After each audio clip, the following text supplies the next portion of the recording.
Nosotros somos el equipo de textos científicos conformado por Servín Sánchez, Jazmín Alejandra, Sotomayor Méndez Fernanda, Torres Naranjo, Diana Patricia y Trápala Álvarez, Vanessa Abigail. La traducción científica, como su nombre lo indica, es aquel tipo de traducción que se realiza sobre textos que tratan temas de ciencia. Estos textos no están siempre teniendo que ser ensayos o libros sobre el tema. A veces pueden ser tanto recetas médicas como recetas que tengan que ver con la farmacia. Sin embargo, también, pues, ejemplos de estos tipos de textos son trabajos de investigación que tengan que ver con la biología, la física, la química. También estos tipos de trabajos pueden ser ensayos que son publicados en ciertos diarios o revistas, pueden ser tesis, manuales científicos, etcétera. Por lo general, este tipo de textos están dirigidos a personas que ya tienen experiencia en el tema de la ciencia. Normalmente se trata sobre profesionales o personas cuyos trabajos tienen que ver con investigar los temas relacionados con la ciencia, además de que el traductor debe ya contar con ciertos conocimientos para poder desarrollar adecuadamente este tipo de traducción. Ok, un texto científico.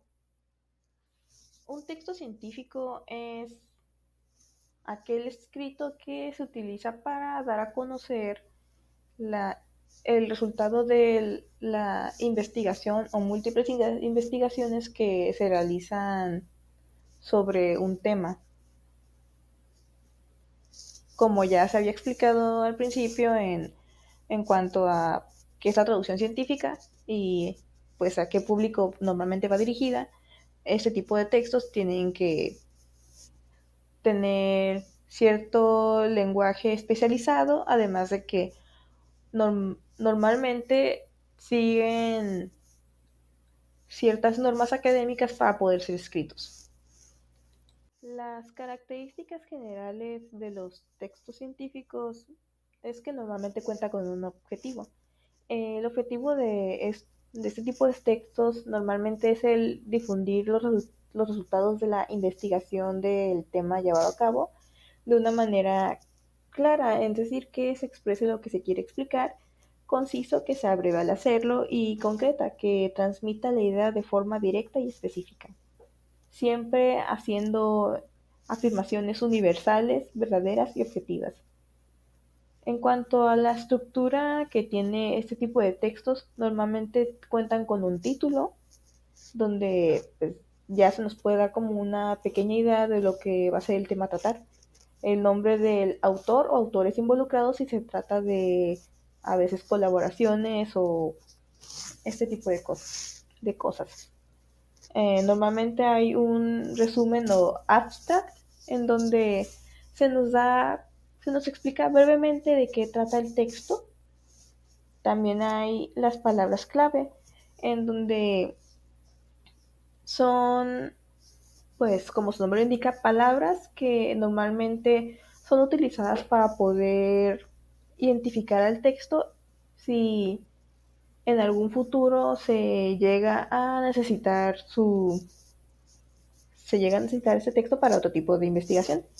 También en cuanto a otro tipo de estructura está el cuerpo del texto, que es la introducción donde se nos presenta el tema, el método de investigación que se aplicó, que pueden ser encuestas, investigaciones de campo, etcétera. Están también la recolección de datos que se surgen a base de los métodos de los métodos aplicados. También están los resultados y luego están las discusiones donde ahí se analiza el tema que fue tratado durante la investigación.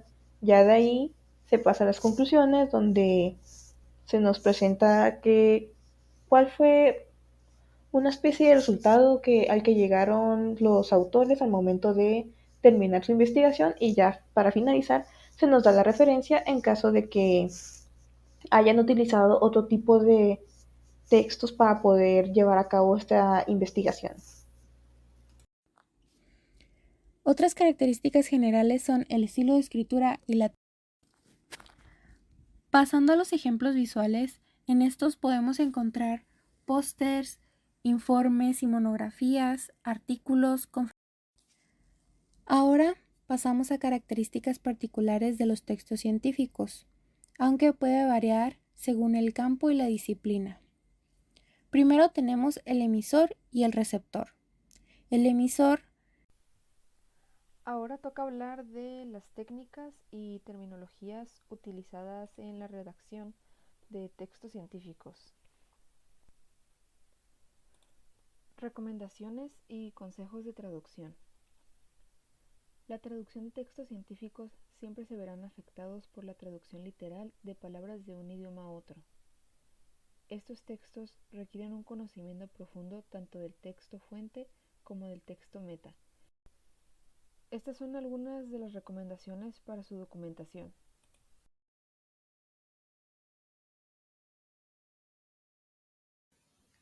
Al igual que todos los demás tipos de textos y traducciones, el texto científico también tiene diversas dificultades, pero también soluciones que se pueden abordar al iniciar el proceso de traducción.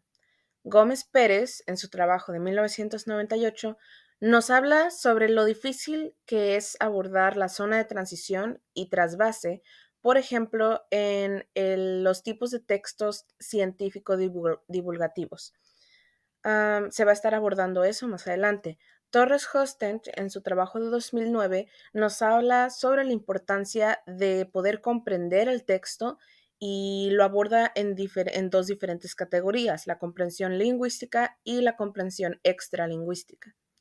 Por último, vamos a hablar sobre las dificultades que nos presenta Martínez López en su trabajo igual del año 2009. Y estamos hablando más que nada de préstamos, calcos lingüísticos, es decir, todo aquello que viene de la influencia del inglés, todo eso que no es transcrito o que no ha sido abordado completamente en cómo se va a adaptar al español. Y se prestan palabras del inglés, se, se dicen malamente, se copian del inglés y no está al 100% ya adaptado al español. Eso sucede mucho en los textos científicos y es lo que son las tres dificultades que vamos a estar viendo el día de hoy. Número 1. Zona de transición y trasvase. Gómez Pérez utiliza la definición en su trabajo como la zona comunicativa en la que un emisor especialista, en este caso de textos científicos, transmite conocimientos específicos a un público general. Esto lo podemos ver en todos los textos científicos divulgativos como manuales, libro de textos para estudiantes, revistas de divulgación, y todo esto está escrito para aquellas personas que no conocen todas las terminologías, todas las cosas específicas que abarca el tema, y especialmente en el lado científico hay tantas cosas, tantos términos que no son conocidos porque no los usamos a diario. Este puede ser un problema para el traductor, ya que puede tener una complejidad sintáctica, puede tener un vocabulario mixto entre texto muy específico o texto un poco ambiguo, puede tener falta de precisión terminológica e incluso puede llegar a el autor caer en ser subjetivo. Entonces, este problema surge y es la recomendación de Gómez Pérez es que un traductor que apenas está iniciando su formación puede empezar con textos científicos, se les llama fáciles. Para esto, trabajando con técnicas, con estrategias, el poder tener acceso a un buen glosario terminológico del tema y evitar estos textos que son divulgativos, ya que, bueno, no es nada más abarcar todo lo científico y la terminología científica, sino también es saber cómo se va a atender ambos tipos de vocabularios, el que es para el público en general y con los términos difíciles. Entonces, esta autora nos recomienda a nosotros que vamos comenzando como estudiantes, empezando nuestra formación, a todos aquellos que nos interese especializarnos en texto científico, empezar con los textos científicos fáciles y evitar primero los textos divulgativos. Como número 2, tenemos las dificultades de comprensión lingüística y extralingüística por Torres Hostent en 2009.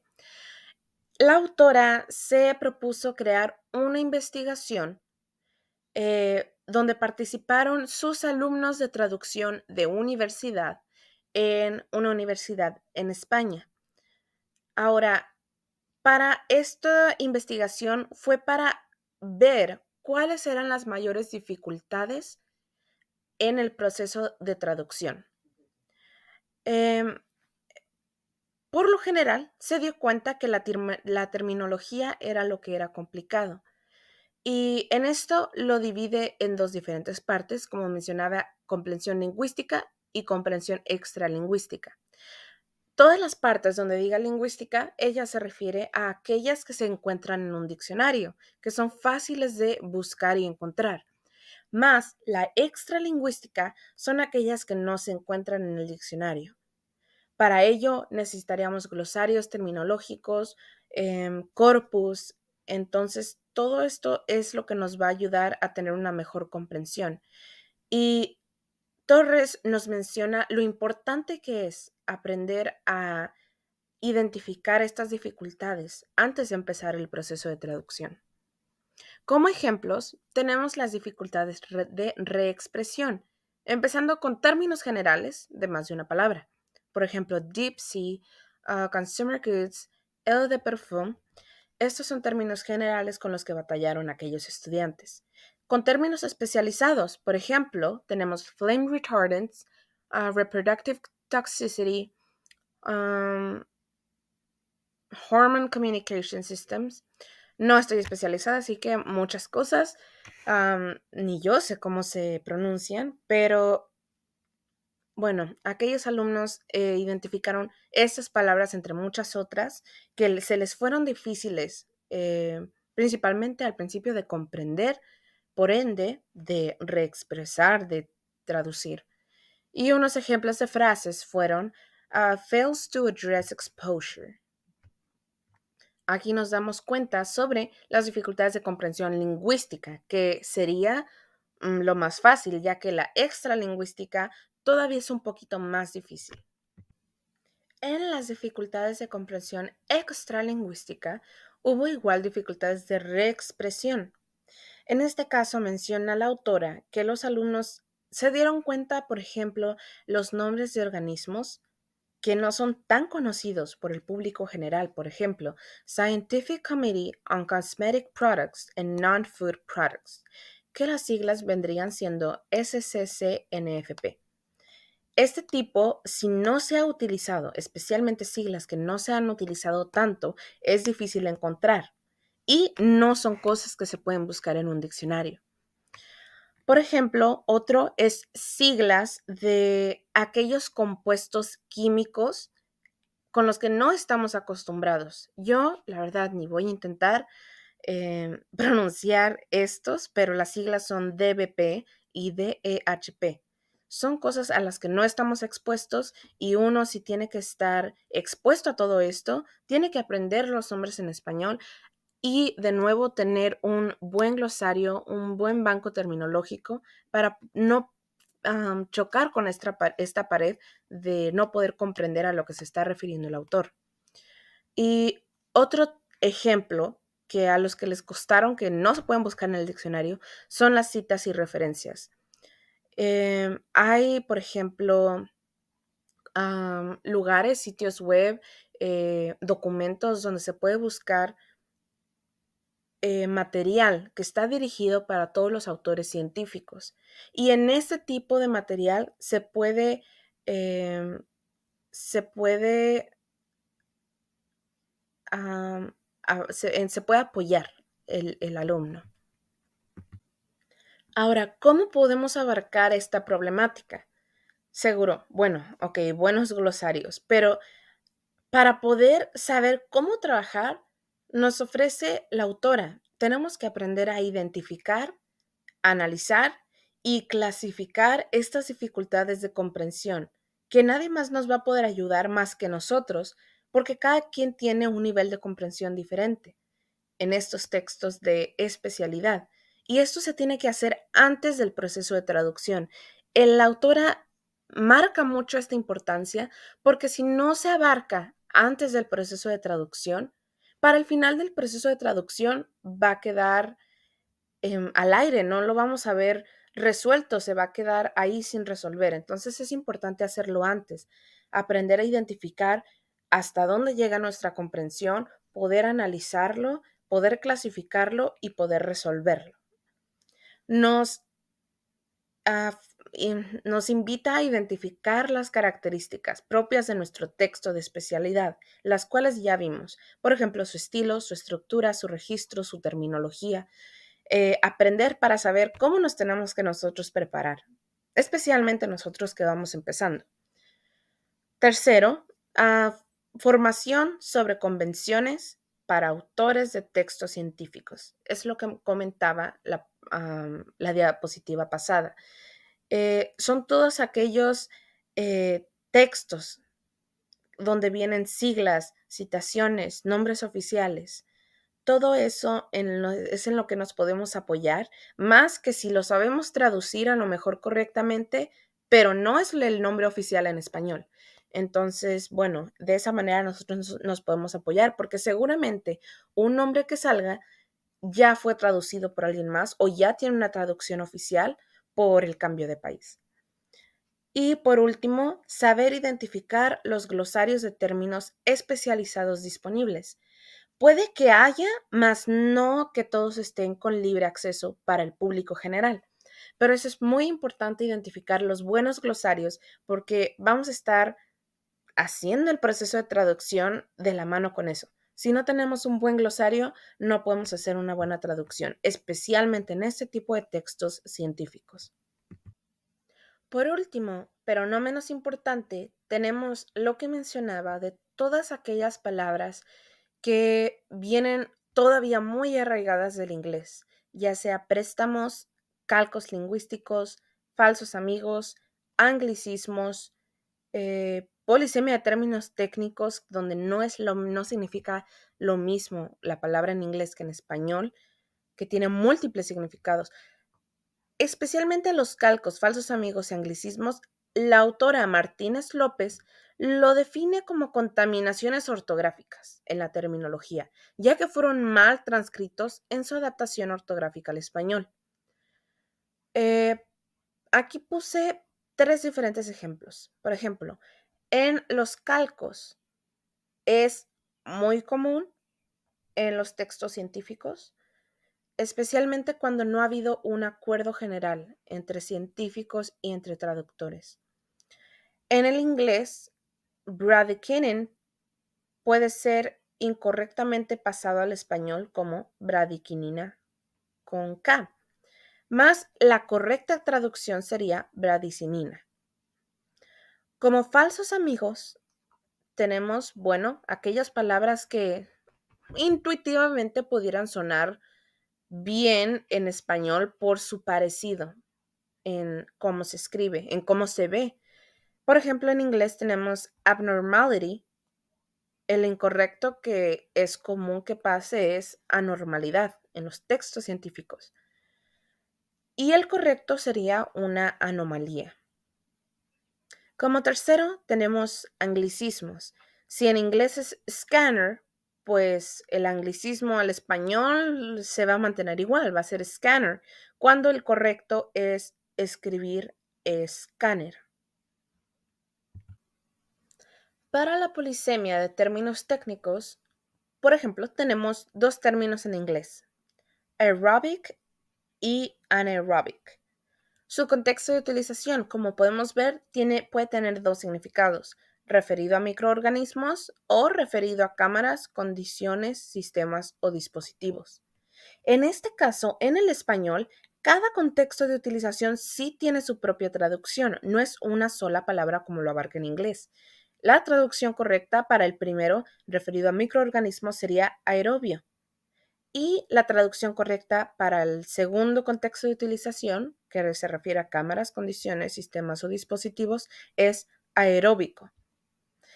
La segunda palabra del inglés, anaerobic, que también tiene referido a microorganismos y referido a cámaras, condiciones, sistemas o dispositivos, también en el español tiene su propia traducción para cada contexto de utilización, que sería anaerobio y anaeróbico. Para esto, más que nada, sería dificultad si no estamos bien enterados de todas estas polisemias que se encuentran en los textos científicos.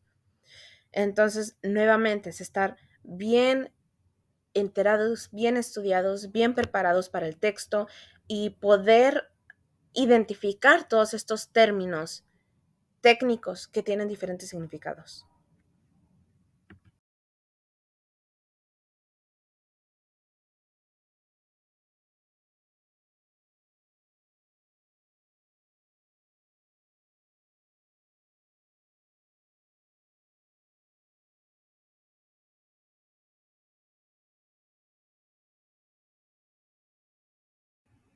Algunos de los trabajos que se utilizaron para recaudar información de esta presentación fueron de 4 personas. María Carmen Gómez Pérez, doctora en traducción por la Universidad de Salamanca y tiene una maestría en traducción. Olga Torres Hostench, licenciada en traducción e interpretación y una maestría y doctorado en teoría de la traducción por la Universidad Autónoma de Barcelona. En tercer lugar tenemos a Ana Belén Martínez López, doctora en traducción e interpretación por la Universidad de Granada, también en España como en las otras dos. Su investigación se centra en la traducción y terminología médica. En este caso utilizamos sus trabajos ya que considero que la terminología médica puede entrar dentro de el campo de textos científicos, por lo que como vieron en alguna de las diapositivas pasadas, se utilizó Martínez López del 2009. Por otro lado, tenemos a John Mayo, que es de 1905 a 1993. Su libro, publicado en 1969, fue traducido hasta el final de los años 90 del francés y se llama La traducción científica y técnica. Su trabajo ha sido altamente comentado en distintas investigaciones y ha servido de mucho apoyo hasta el día de hoy.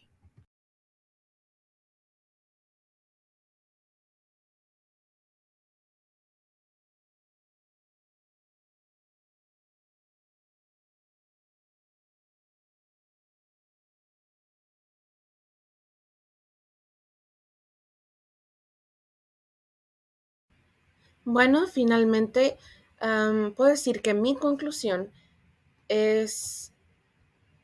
fue muy interesante conocer todas las características sobre el texto científico. Ahora estando en quinto semestre, hay un poco más de presión para saber en qué nos vamos a especializar, en qué tipo de texto, qué tipo de traducción vamos a hacer, si vamos a ser intérpretes, si vamos a ser traductores. Y bueno, este tipo de trabajos me ayudan mucho a mí en lo personal a saber si descarto o si lo considero como opción el especializarme en este tema para poder trabajar de esto y comenzar mi formación desde a partir de ahora, a partir de este semestre. Entonces me fue de mucha ayuda y me gustó mucho saber lo que es el texto científico, sus características, ver las dificultades en que puedo ir previendo para no batallar o más bien para prepararme mejor y saber qué esperar de la traducción de textos científicos. Y bueno, agradecemos mucho su tiempo.